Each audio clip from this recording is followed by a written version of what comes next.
ঘনিষ্ঠতা না থাকলেও একটু হয়ে গেছিল মানে আমার 2 ক্লাসের উপরে, সুতরাং তেমন ঘনিষ্ঠতার সুযোগ ছিল। কিন্তু তার এক সম্ভবত চাচাতো ভাই আব্দুল মালিক আমার সহপাঠী ছিল। আব্দুল মালিক মারা গেছে। চৌমাথার মোড়ের উপরে তাদের বাড়ি, যাতায়াত ছিল। সেই সূত্রে নিজাম ভাইয়ের সঙ্গে একটা সম্পর্ক গড়ে উঠেছে। তারপরে দীর্ঘদিন প্রায় যোগাযোগ ছিল। আমি আমার জগতে, তিনি তার জগতে যতদিন জানতাম তিনি বর্তমানে ছিলেন এবং ব্যবসা করতে করতেন।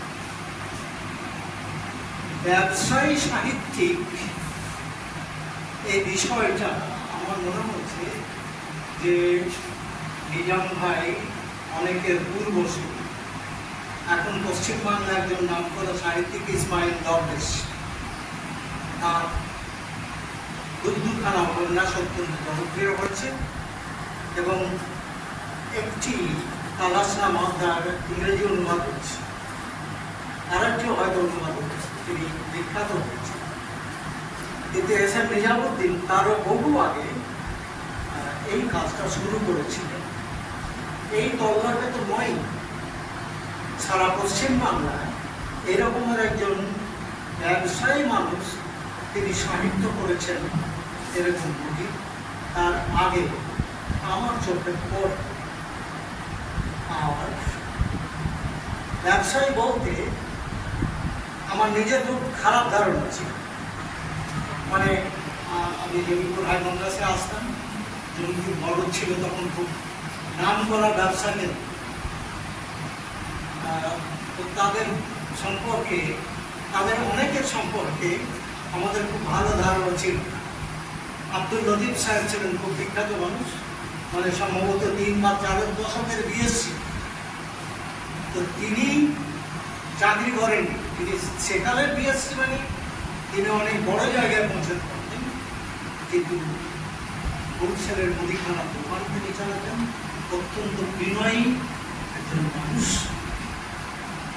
তাকে এবং তার বিভাগে কিছু তাদের সম্পর্কে কিন্তু সেই জায়গাতে নিজামুদ্দিন সাহেব এমন একজন ব্যবসায়ী হিসেবে নিজের প্রতিষ্ঠিত করেন, একজন সৎ ব্যবসায়ী হিসেবে। ব্যবসায়ীরা মিথ্যে কথা বলেন এরকমের একটা বিশ্বাস আমাদের আছে এবং তার প্রমাণও আমরা বহু পেয়েছি। কিন্তু নিজাম সাহেব সম্পর্কে এই ধরনের কোনো অভিযোগ, অনুযোগ কারো আছে বলে তারপরে তার সাহিত্য চর্চা এবং সাহিত্য চর্চার সঙ্গে যেটা এখানে বিভাগ একাডেমির কথা এসেছে, 1986 সালে তিনি যখন এরকম একটি প্রাইভেট স্কুল প্রতিষ্ঠা করেছিলেন, তখন চাকরিদের ইতিহাসগুলো দেখুন। এই ধরনের পরিকল্পনা কারো মাথায় ছিল না। আজকে পাড়ায় পাড়ায় হয়েছে, কিন্তু 1986 সালে, আজ থেকে 39-40 বছর আগে এই ভাবনাটা কারো মাথায় ছিল না। গোটা রঘুনাথগঞ্জ ব্লক 1, ব্লক 2, আশপাশের ব্লকগুলো দেখলেও দেখবেন যে তিনি ছিলেন আয়োগী। এবং এই সঙ্গে ফুলবাগান একাডেমির প্রতিষ্ঠাকাল থেকেই নাম আছেন, তাদের একজন আছেন। কিন্তু আমার মনে পড়ছে যে সেই সময়ে তিনি একটা চক্ষু চিকিৎসা শিবির করেছিলেন ফুলবাগানে, যাতে বিনা পয়সায় মানুষ চোখের চিকিৎসা করতে পারে। সালাম জানাই।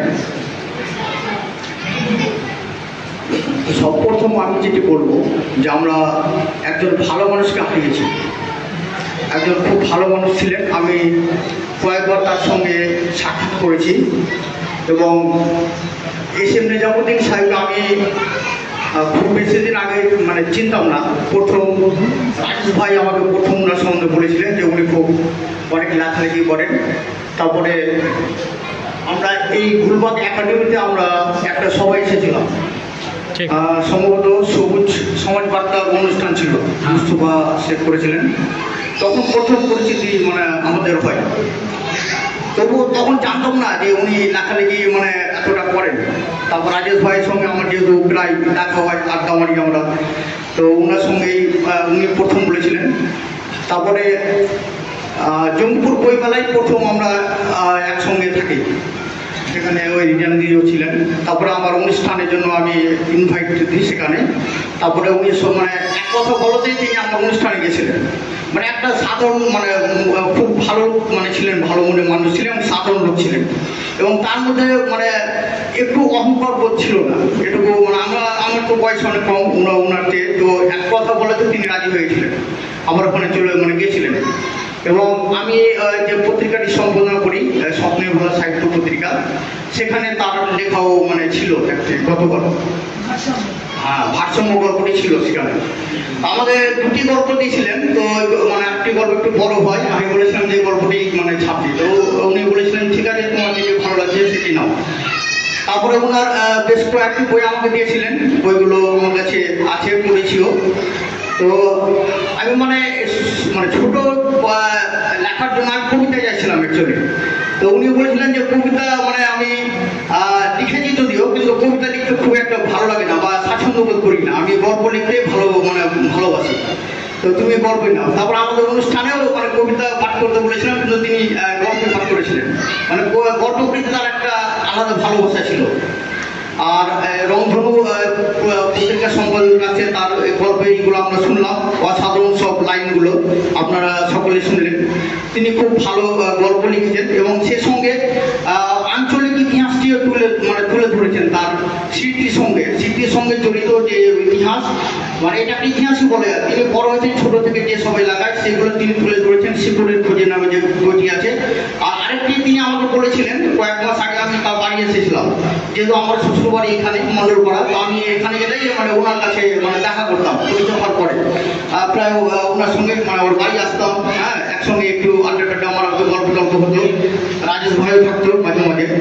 তো তিনি বলেছিলেন যে আরেকটি তার ইতিহাস সমৃদ্ধ একটি বই বের হবে এরকম বলেছিলেন। তো জানি না মানে সেটি বের হয়েছে কিনা। হ্যাঁ, তো ওটি তিনি মানে দেখে যেতে পারলেন না, এটাই মানে একটা আফসোসের বিষয়। তো সকলের মানে সকল কাছে বলবো যে তিনি মানে দোয়া করবেন, তিনি যাতে জান্নাতবাসী হন। এগুলো আমি সংক্ষিপ্ত বক্তব্য শেষ করছি। আমরা বেশিরভাগ এই বড় এলাকা থেকে জানি যে এখানে তাঁত শিল্প হয় এবং তার সঙ্গে ব্যবসা। পুরনো বাজারে পাইকারি এবং খুচরো এখনো আছে। তো তিনার সঙ্গে আমার নামাজ কায়েম, ইবাদত বান্দেগি সমস্ত কিছু করতে চায়ের আড্ডা তো হতোই আমার। হঠাৎ করে বর্ধমান থেকে একটা পোস্ট ফেসবুক মারফত হঠাৎ করে চোখে পড়ল। সেই কবিকে আমি ফলো করে রেখেছিলাম। ছবিটা দেখে আমি চমকে উঠলাম। যে ছবিটা দেখছি না, ভালো করে দেখছি যে হ্যাঁ, তিনি আমাদের প্রাণের। আমি মানে কোন সম্পর্কগুলো এটা আমি বুঝতে পারছি। তিনি এসে নিজা বলতেন আমার সাথে, ভালো করে বললাম টোটাল তিনি যে কি রচনা করেছেন আগে আমি কিছুই জানতাম। 4 বছর করে জাস্ট এই যে তিনি তবুয়ের প্রবাহ থেকে সেই জীবনের রং বদল এবং আমাকে 1 গুচ্ছ পাণ্ডুলিপির জেরক্স কপি আমাকে প্রদান করেছে শেষে। আরও অবশিষ্ট আছে যেটা বললো ওনার নাতি। হ্যাঁ, তো তিনি আমাকে প্রচন্ড স্নেহ করতেন, ভালোবাসতেন এবং খুব মোটিভেশন করতেন। এবং এই গুলবাগ একাডেমির প্রশংসায় পঞ্চম ছিলেন। তিনি বলতেন যে এই গুলবাগ একাডেমিকে আমি এমন একটা পর্যায়ে দেখতে চাইছিলাম, হয়তো আমি সেই জায়গায় নিয়ে যেতে পারিনি। আফসোস করতেন। যাই হোক, যে কথা বলছিলাম একটু ব্যাক যাই, তারপরে এইসব বিষয় নিয়ে একটু হালকা করে লেখাপড়া করা হবে। ফেসবুকের মারফতে জানলাম এতগুলো বই তিনি রচনা করেছেন, এত ভালো কবিতা তিনি উপহার দিয়েছেন, পাঠকের মন জয় করেছেন, বিখ্যাত সাহিত্যিকদের দ্বারা তিনি বিভিন্ন উপঢৌকন থেকে শুরু করে এবং তাদের ভালোবাসা আশীর্বাদ পেয়েছেন। আমি চমকে উঠেছিলাম। আমি ভেবেছিলাম আমাদের জঙ্গিপুরে মোটামুটি যারা নতুন উঠেছে কবি তাদেরকেই চিনি, বেশিরভাগই চিনতে পারতাম। আমি জানতাম না যে তিনি এই ব্যবসায়িক মনন থেকে কবি সত্তা বা কবি জগতের মধ্যে বা সাহিত্যের জগতে আসতে পারে, এই বিশেষ করে এইখান থেকে বয়স থেকে অকল্পনীয় বিষয়। পড়তে শুরু করলাম, কয়েকটি পড়েছিলাম। উনি আমাদের সম্পাদক সাহেব খুব সুন্দরভাবে উপস্থাপন করলেন, আমি আর রিপিট করলাম। তবে একটি বই যেটি প্রকাশের জন্য ওনার রাতে বললেন যে এটা প্রকাশের পথে হচ্ছে 50%। এই বইটার প্রসঙ্গে আমি কথা বলি। দীর্ঘদিন ধরে তিনি লেখা লিখতে বসেন। তিনি বলতেন আমাকে একটা সুন্দর পরিবেশ লাগে, ঠান্ডা পরিবেশ লাগে, যেখানে প্রকৃতির সঙ্গে আমি একাত্ম থাকবো, যেখানে কোনো গন্ডগোল হবে না, কোনো পাটির বা চামচের আওয়াজ হবে না, সেসব পরিবেশ আমার দরকার। যা আপনি লেখেননি কেন এতদিন ধরে, আপনাকে তো চাইছে বা আপনার চাহিদা রয়েছে। আমি সবসময় কিন্তু গুঁচা মারতাম, যেটাকে বলা হয় আমাদের ভাষাতে, যে না আপনাকে তো চাইছে, আপনার লেখনী ভালো স্ট্রং হয়েছে। আপনার কতজন আমাকে ফোন করে বলছে যে কি ব্যাপার, তোমার সঙ্গে বসতে দেখি কিন্তু সাহিত্যিক সাহেব একদম কিছুই রচনা করছে না, ব্যাপারটা কি? আমার একটা বদ অভ্যাস হচ্ছে, আমি একটু আগুন জ্বালিয়ে দিয়ে তাকে দাও দাও করে জ্বলিয়ে দেওয়া হচ্ছে আমার কাছে। যেহেতু আমি বাংলা থেকে একটু পড়াশোনা করেছি, আশপাশে আছে, তিনি বলেন যে ঠিক আছে, আমি চেষ্টা করবো। আমার যে কবিতা রচনা করুন, আমার একটা পত্রিকা বের হয়, বেশি দিন বয়স হয়, সত্যতা পেপারের সঙ্গে সঙ্গে ডিজিটাল মিডিয়াটাও দেখছিলাম। ওনাকে বললাম যে আপনি কবিতা রচনা করুন। বলছে কবিতা আমি রচনা করতে আমাকে বেগ পেতে হবে। বলছে আমি কবিতা রচনা করতে গেলে আমাকে বেগ পেতে হয়, মানে কঠিন লাগে আমাকে। আমাকে গল্প রচনা করতে আমার খুব ভালো লাগে। অনেকের কাছে কবিতা রচনা করতে খুব সহজ লাগে, কিন্তু তিনি বলতেন যে আমাকে খুব কঠিন লাগে, বেগ পেতে হয়। তাও তিনি কবিতা রচনা করেছেন কষ্ট কষ্ট, আমার কয়েকটা শুনিয়েছেন। শেষ বয়সে এসে তিনি দারুণ দারুণ কবিতা রচনা করেছেন। আপনারা পড়বেন, আমরা প্রকাশ করবো, আমরা দেখতে পাবেন। হঠাৎ করে চলে গেলেন আমাদের কাছ থেকে। ফেসবুকে পোস্ট দেখছি, পোস্টটা দেখছি, আর আমি এত টেনশনে আছি।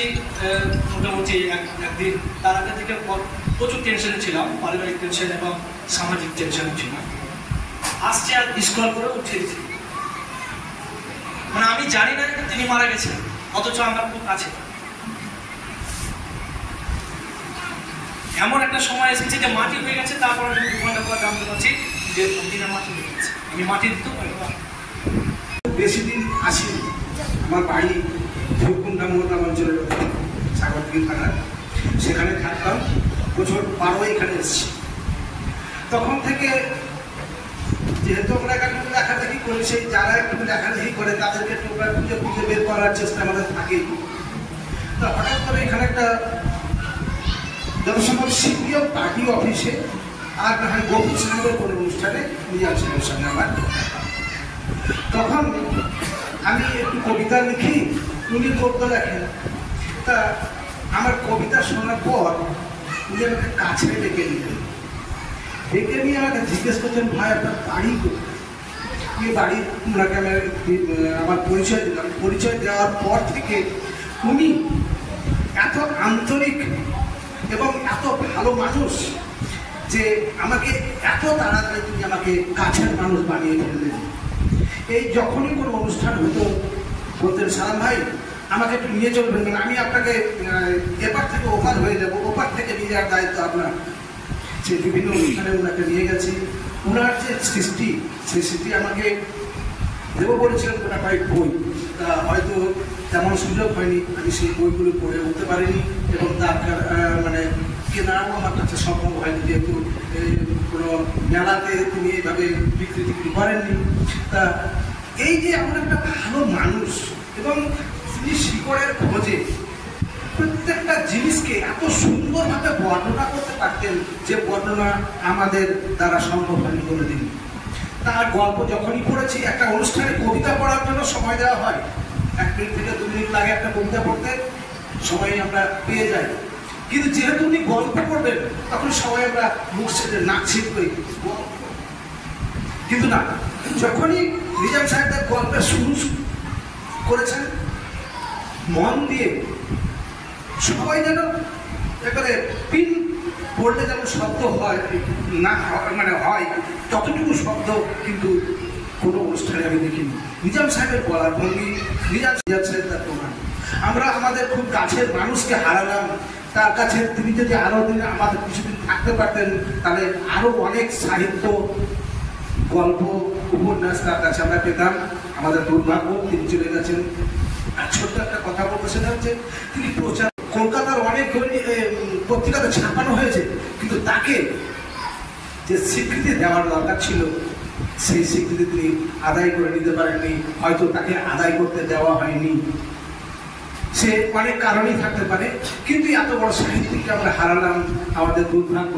বড় একজন ভালো মানুষকে হারালো, বড় একজন ভালো সাহিত্যিককে হারালো, আমরা জঙ্গিপুরবাসী হিসাবে তাকে হারালাম।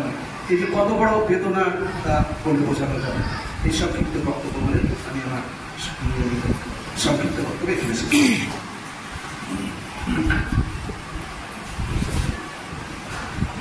ধন্যবাদ আব্দুল সালাম সাহেবকে।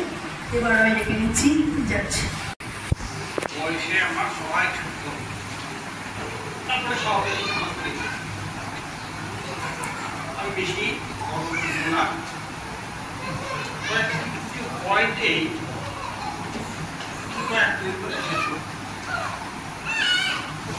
আমার বয়স, আমার বাড়িও শহরেই,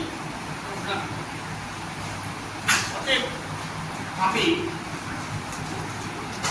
তো অনেক কিছু জানি বা অনেক কিছু করতে পারি, কিন্তু অভিজ্ঞতা যা দেখলাম কারো কম নয়, কিন্তু অভিজ্ঞতার কাজে আমরা ফলটা আনতে পারছি না।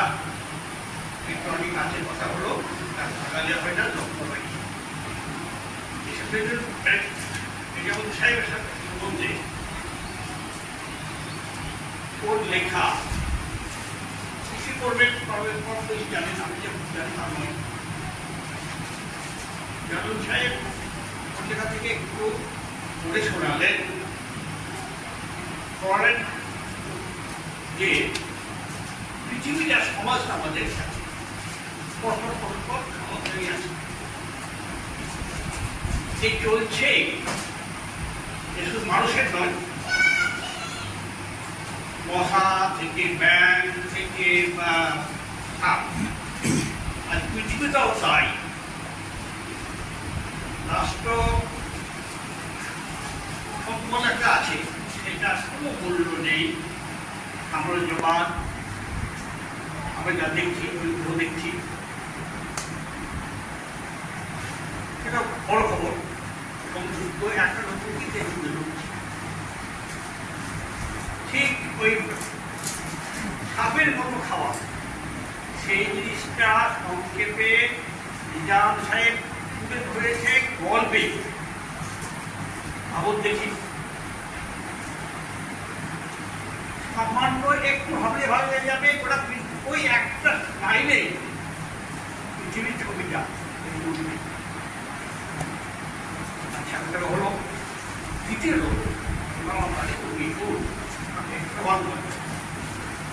বিভিন্ন কারণে ওটার সাথে খুব যে গভীর একটা ঐক্যটা আমার নিজে করলেন। তবুও প্রথম দিকে আমিও আশ্চর্য হয়েছি, বলতে কি একটা হীনমন্যতা। আমি মধ্যম ঘরের ছেলে, কিন্তু হলেও আমি মধ্যবিত্ত একটা কি হচ্ছে লেখাপড়া করা, বিভিন্ন আলোচনা, সাহিত্য, সংস্কৃতি, এই সেই জিনিসটা আমাদের মুসলমানের মুসলিম টাইপ নয়। আপনি পাশাপাশি যে পরিবেশ আছে, জেলে আছে, গোয়াল আছে, মুখ আছে, পাবেন না কোথাও, মুসলিমদের দোষ দিলে হবে না। এটা বিভাই রুলের থেকে এসেছে। কেন করেনি?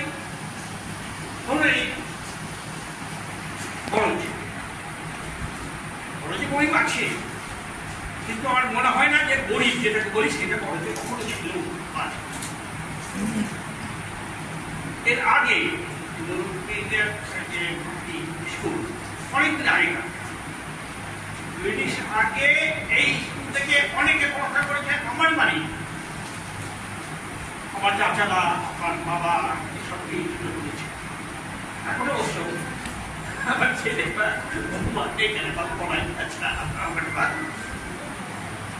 তাহলে এই জিনিসটা একটা পরিবর্তন। পরিবর্তন আগে ছিল এইটা গোবরপুর হচ্ছে একটা বড় এই নদী কেন্দ্রিক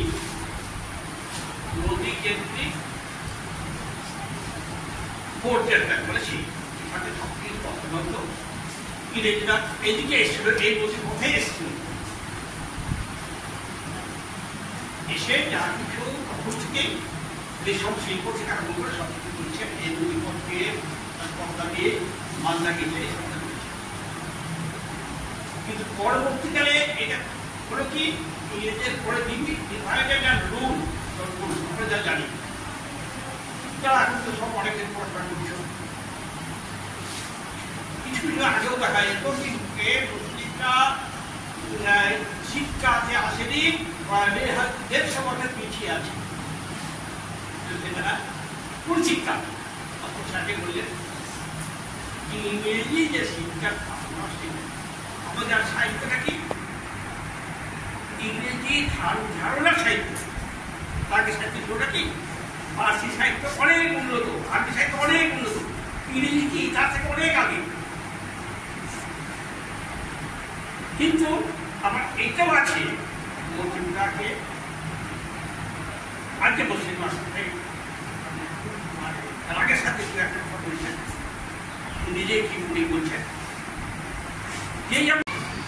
সেখানে নানা হচ্ছে যে উদ্দেশ্য আমরা তো জানি, যারা লেখক, যারা সাহিত্যিক, তাদের উদ্দেশ্য একটাই থাকে যে একটা সুন্দর সমাজ কীভাবে তৈরি করা যায়, আর নানার ভাষায় আধার ছড়িয়ে আমাদের এক স্বপ্ন সমাজ। তো নানা এই সমাজের যে পিছিয়ে পড়া বা সমাজের মানুষের যে দুঃখ কষ্ট, এই সমস্ত জিনিসগুলো নানাকে খুব নাড়া দিত, আর সেই উদ্দেশ্যে নানা তিনি লিখতেন। রিসেন্টলি নানা শিকড়ের খোঁজে একটা বই পাবলিশ করেছেন, যে অর্ধেকটা হয়েছে, অর্ধেকটা এখন বাকি আছে, পাণ্ডুলিপিগুলো বাড়িতে এখনও আছে। নানা প্রায় বলতো যে জাতি ইতিহাস জানে না সেই জাতি শেকড়হীন, সেই জাতি বর্বর, তাই আমাদের প্রত্যেকের ইতিহাসটা জানা উচিত। সেই উদ্দেশ্যে নানা শেকড়ের খোঁজে বইটা লিখতে শুরু করেছিলাম। আমি খুব আশাবাদী যে এখানে যারা সাহিত্যপ্রেমী আছেন তারা এই কাজটিকে ভবিষ্যতে আরও এগিয়ে নিয়ে যাবেন এবং বড়দের এই ইতিহাসটাকে সম্পূর্ণতা দান করবেন। আর আমার বিশেষ কিছু বলার নেই, দুঃখ কষ্ট এই সমস্ত নিয়ে তো জীবন, এগুলো দিয়ে এগুলো বাদ দিয়ে চলে না। তাই এতটুকু আপনাদের কাছে আবেদন যে দোয়া করবেন যাতে এই দুঃখ কষ্ট না আসে, যেন মানসিক শান্তিটা থাকে সবার। মাননীয় সভাপতি আমাকে একটা ফ্রেম বেঁধে দিচ্ছেন, আমি তাকে সম্মান জানিয়ে আমার বিপদের কথা বলি। আমরা যারা এই সাহিত্য এবং ভাষা পড়েছি তাদের অনেকগুলো সীমাবদ্ধতার মধ্যে অন্যতম সীমাবদ্ধতা হচ্ছে প্রায় একই কাঠামোতে সব কিছুকে বিচার বিশ্লেষণ করা। আমাদের যেভাবে শেখানো হয়, যেভাবে আমরা ডিগ্রি অর্জন করি, সেখানে যে খুব মুক্ত বিদ্যা চর্চা হয় এমন নয়, তারও একটা এজেন্ডা থাকে। আপনারা যারা এখনো অল্প বিস্তর পড়াশোনা করেন তারা নিশ্চয়ই উপলব্ধি করবেন যে স্কুল, কলেজ, বিশ্ববিদ্যালয় একমাত্র শিক্ষা প্রতিষ্ঠান নয়। সেখানে একটা বাধা ধরা শৃঙ্খলার মধ্যে ডিগ্রির চর্চা হয়। মূল শিক্ষা সেখান থেকে বেরিয়ে আসার পর উন্মুক্ত হবে, যখন সিলেবাস নেই, যখন গুরু মশাই সামনে নেই, যখন একটি প্রতিষ্ঠান নেই কিংবা প্রতিষ্ঠানের কিছু বাধ্যবাধকতা নেই যে এই ফর্মেই উত্তর লিখতে হবে, নইলে নম্বর কাটা যাবে, তুমি নিজের কথা বলতে পারবে না। এই থেকে বেরিয়ে আমরা যারা অল্প বিস্তর একটু পড়াশোনা করার সুযোগ পেয়েছি, কারণ আমি এমন একটা পেশায় থাকি, আমরা অনেকেই যাদের, আর এমনিও এই পেশায় না থাকলেও যাদের আগ্রহ আছে, তারা এই পাঠ মাধ্যমে শিক্ষা, যার কোনো শেষ নেই, সেটা গ্রহণ করার চেষ্টা করে। আমি মার্জনা চাইব এই কারণে, আমি কিভাবে হাতে পেয়েছিলাম জানি না। এখানে রংধনু পত্রিকার সম্পাদক আছেন জনাব জয়নুল আবেদিন সাহেব, ওনার নির্দেশে কোনো সভা সমিতিতে দেখা হয়েছিল কিংবা কিছু, জীবনের রং বদলের এই বইটা নেই। এই বইটা তো দ্বিতীয় সংস্করণ। প্রথম সংস্করণটা হয়েছিল নতুন গতি প্রকাশনী থেকে 2001 সালে, আর আমি 2001 সালেই কর্মসূত্রে এই শহরে আসি। তো তার কিছুদিন পরেই আমি বইটা হাতে পাই। বললাম যে কিভাবে পেয়েছিলাম আমার মনে নেই। হ্যাঁ, ওটা আমার আছে। তো সেই বইটা নিয়ে আমি আলোচনা করেছিলাম, একটা লিখিত আলোচনা, যেটা রংধনু পত্রিকায় বেরিয়েছে।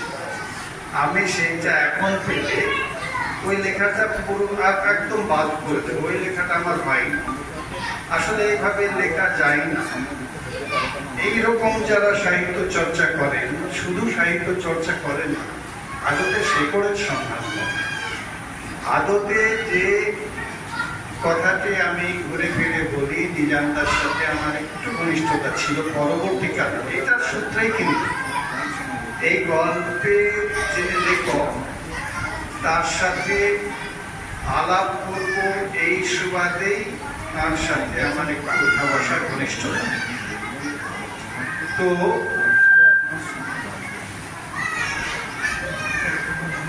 একটু ঠিক আছে, ঠিক আছে, আমি একটু ধরে রেখে বলছি।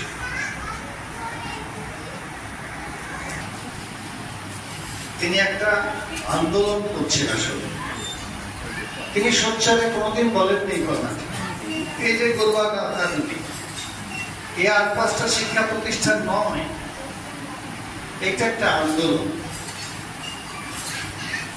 আমাদের দুর্ভাগ্য শব্দটা আমি ব্যবহার করি না,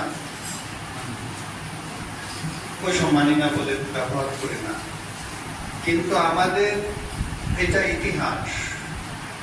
এই ঝাঁচকচকে পৌরসভা, মূল কেন্দ্রের যে ঝলমলে আলো, তার একটু দূরে আড়ালে যে এই থাক থাক অন্ধকার,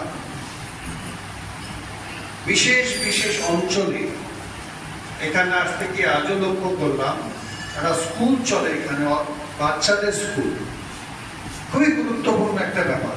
পৌর এলাকায় একটি বাচ্চাদের স্কুলের প্রবেশ পথটা এইরকম ড্রেনের জল উপচে পড়া নোংরা, কতদিন জমে আছে তার ঠিক নেই, এত প্রচার হচ্ছে। কোথাও জল জমতে দেওয়া হবে না এই মর্মে কত কোটি টাকা যে বরাদ্দ হয়েছে শহরে, তার ঠিক ঠিকানা নেই।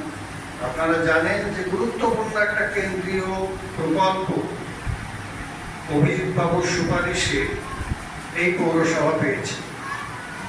সেই সব টাকার অঙ্ক শুনলে আমাদের মাথা কাজ করে না। কত কথা আমরা ভাবতেই পারি না যে সেটা নাকি প্রায় 500 কোটি টাকা। সেই টাকা কিভাবে গায়েব হয়ে যায়। এইরকম একটা পৌরসভা ড্রেন টুকু পরিষ্কার হয় না, অথচ আমরা প্রতিনিধি নির্বাচন করি। এক আশ্চর্য ব্যাপার, আশ্চর্য বৈপরীত্য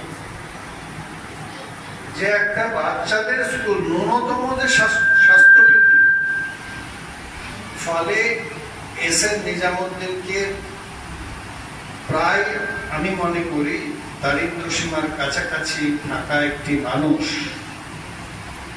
যে স্কুল প্রতিষ্ঠার কথা ভাবতে হবে, ভাবা যায়। বললাম যে বিশেষ বিশেষ অঞ্চল, এখানে স্পষ্ট করেই বলা ভালো এইটা মুসলিম অধ্যুষিত একটি পৌর অঞ্চল। এগুলো লক্ষ্য করা যায় পৃথিবীর যে কোনো সংখ্যালঘু অধ্যুষিত এলাকায়। মনে করবেন না যে শুধু মুসলমানদের এলাকায় এটা হয়, পৃথিবীর যে কোনো দেশের সংখ্যালঘু এলাকা এই দৃশ্যই কম বেশি আপনি দেখতে পাবেন। বাংলাদেশে গেলে হিন্দু আছে যারা, বৌদ্ধ আছে যারা, রোহিঙ্গা আছে যারা, তাদের নিয়ে যাবতীয় অকাজ কুকাজ করিয়ে নেবে, তাদের এলাকায় কোনো উন্নতি হবে না।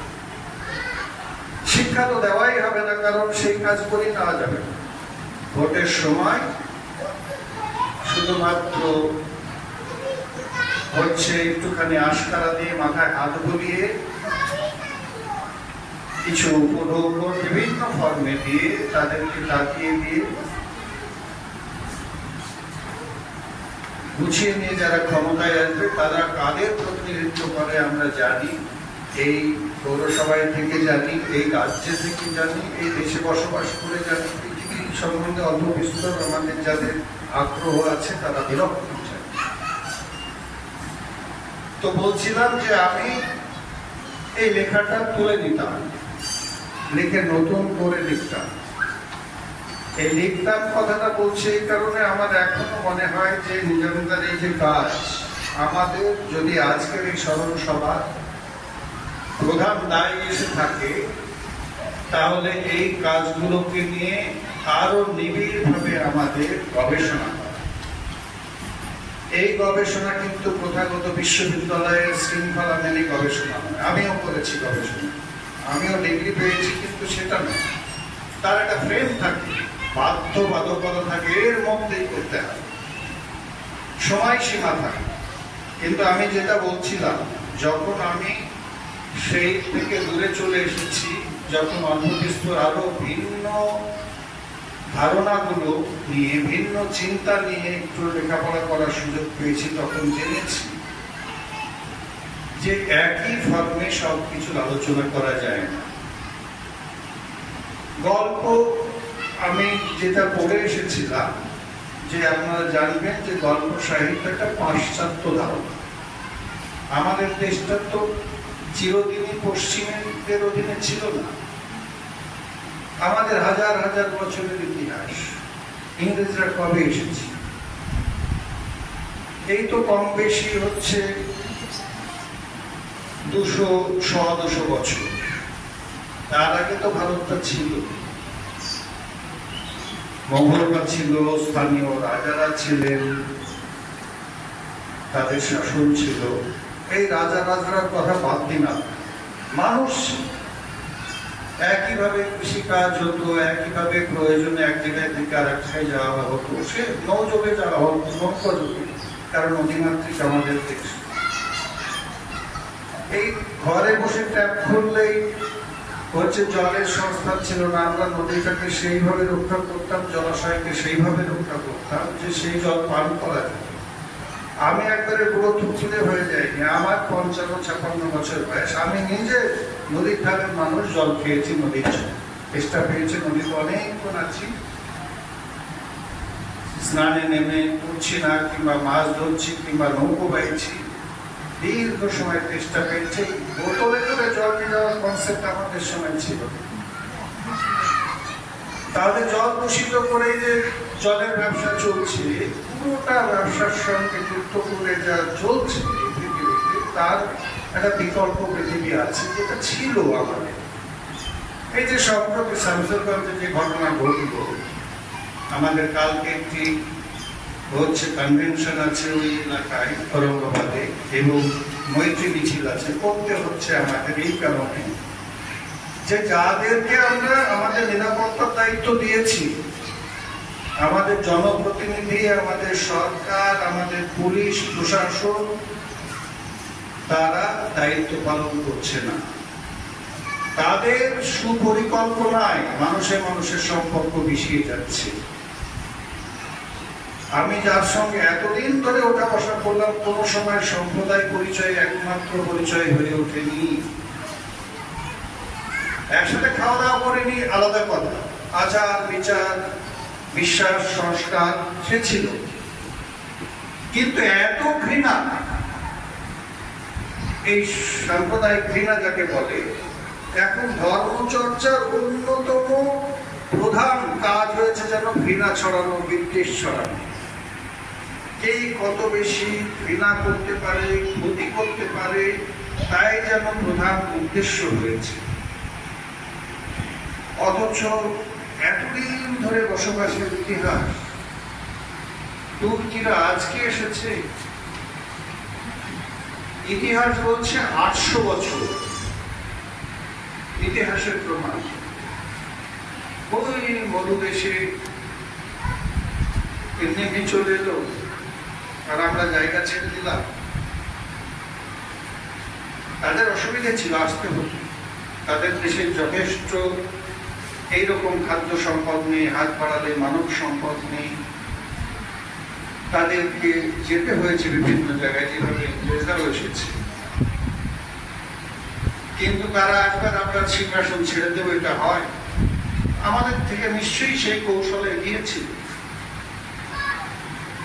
আপনারা শুধুমাত্র জালালউদ্দিন রুমি সম্বন্ধে যদি একটু জানেন, মাস্টারমশাই বলছিলেন সেদিন,